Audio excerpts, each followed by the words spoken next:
ఆంధ్రప్రదేశ్లోని నిరుద్యోగులకు, ముఖ్యంగా టీచర్ ఉద్యోగం కోసం ఎదురుచూస్తున్న వాళ్ళందరికీ ఒక పెద్ద గుడ్ న్యూస్. రాబోయే డిఎస్సి గురించి ఒక చాలా ముఖ్యమైన అప్డేట్ వచ్చింది. అదేంటో ఈ విశ్లేషణలో వివరంగా చూసేద్దాం.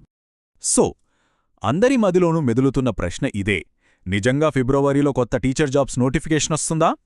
ఈ ప్రశ్నకు సమాధానమేంటో తెలుసుకోవాలని అందరూ చాలా ఆసక్తిగా ఉన్నారు గదా. పదండి చూద్దాం.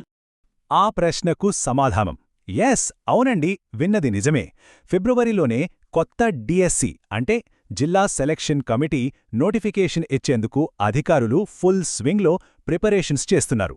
ఇది నిజంగా వేల మంది అభ్యర్థులకు ఒక గోల్డెన్ ఆపర్చునిటీ అని చెప్పొచ్చు.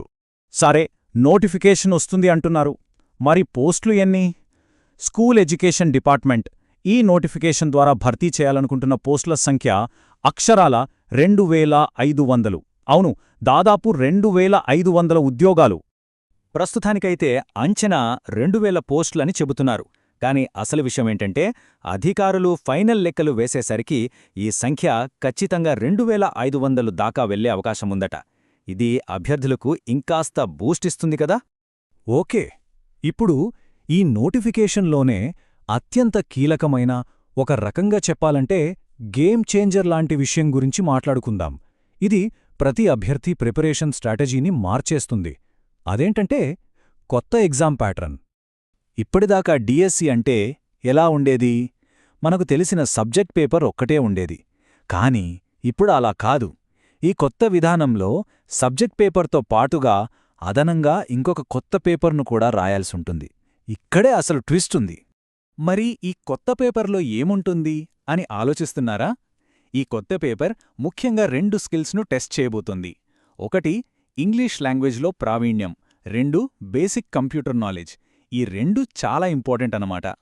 అసలు ఈ మార్పు ఎందుకు తీసుకువస్తున్నారు? ప్రభుత్వం ఏమనుకుంటోందంటే, ఇప్పటి స్కూళ్లల్లో పిల్లలకు చెప్పాలంటే టీచర్లకు కనీస ఇంగ్లీష్ నాలెడ్జ్ అలాగే బేసిక్ కంప్యూటర్ వాడకం ఖచ్చితంగా తెలిసుండాలి. అందుకే ఈ రెండింటినీ యాడ్ చేయాలని స్కూల్ ఎడ్యుకేషన్ డిపార్ట్మెంట్ ఈ మార్పును ప్రపోజ్ చేసింది. సరే, అంతా బానే ఉంది. కానీ ఇంత పెద్దెత్తున పోస్టులు ఇప్పుడే ఎందుకు ఖాళీ అయ్యాయి? ఈ టైంలోనే ఈ నోటిఫికేషన్ ఎందుకొస్తోంది? దాని వెనుకున్న కారణాలేంటో ఇప్పుడు చూద్దాం. దీనికి మెయిన్గా 2 రీజన్స్ ఉన్నాయండి. మొదటిది, ఈ సంవత్సరం చాలా ఎక్కువ మంది టీచర్లు రిటైర్ అవుతున్నారు. సో ఆ వేకెన్సీస్ వచ్చాయి. ఇక రెండవది, రీసెంట్గా స్కూల్స్ను రీస్ట్రక్చర్ చేశారు కదా, దానివల్ల అదనంగా మరికొన్ని టీచర్ పోస్టులు అవసరమయ్యాయి. ఇవన్నీ కలిపితేనే మనకు ఈ 2500 పోస్టుల లెక్క వస్తుంది. ఓకే, ఈ న్యూస్ అంతా తెలిసింది. ఇప్పుడు చాలా ఇంపార్టెంట్ విషయం: అభ్యర్థులు వెంటనే ఏం చేయాలి? నెక్స్ట్ స్టెప్స్ ఏంటి? దాని గురించి క్లియర్గా మాట్లాడుకుందాం. ఇది చాలా జాగ్రత్తగా వినండి. అధికారులు చెప్పిన ఒక మాటేంటంటే, నోటిఫికేషన్ రిలీజ్ అయ్యాక ఎగ్జామ్కి అస్సలు టైముండదు. అంటే సమయం చాలా తక్కువగా ఉంటుంది. కాబట్టి ఇప్పుడు యాక్షన్ తీసుకోవడమనేది చాలా చాలా అవసరం. దీని కనెక్ట్ అయిన ఇంకో ఇంపార్టెంట్ అప్డేట్ ఏంటంటే, మొన్న రాసిన టెట్ ఎగ్జామ్ రిజల్ట్స్ జనవరి 9వ తేదీలోగా వచ్చేస్తాయట. సో డిఎస్సికి ప్రిపేర్ అయ్యేవాళ్లకు ఇది కూడా ఒక ముఖ్యమైన స్టెప్ అన్నమాట. సో ఇప్పుడు అభ్యర్థులు ఏం చేయాలి? సింపుల్గా 3 steps. First, TET final results కోసం వెయిట్ చేయాలి.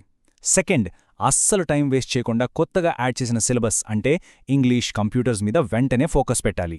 మూడోది చాలా ముఖ్యమైనది, నోటిఫికేషన్ వస్తుందిలే అని ఎదురుచూడకుండా ఈ రోజునుంచే, ఇప్పటినుంచే ప్రిపరేషన్ స్టార్ట్ చేయాలి. చివరిగా ఒక్క ప్రశ్న: ఈ కొత్త పరీక్షా విధానమనేది ఖచ్చితంగా ఒక కొత్త సవాలు. మరి ఈ ఛాలెంజ్ని స్వీకరించి ప్రిపరేషన్ని సరైన పద్ధతిలో ముందుకు తీసుకెళ్లడానికి అభ్యర్థులు సిద్ధంగా ఉన్నారా? వాళ్ల భవిష్యత్తు వాళ్ల చేతుల్లోనే ఉంది.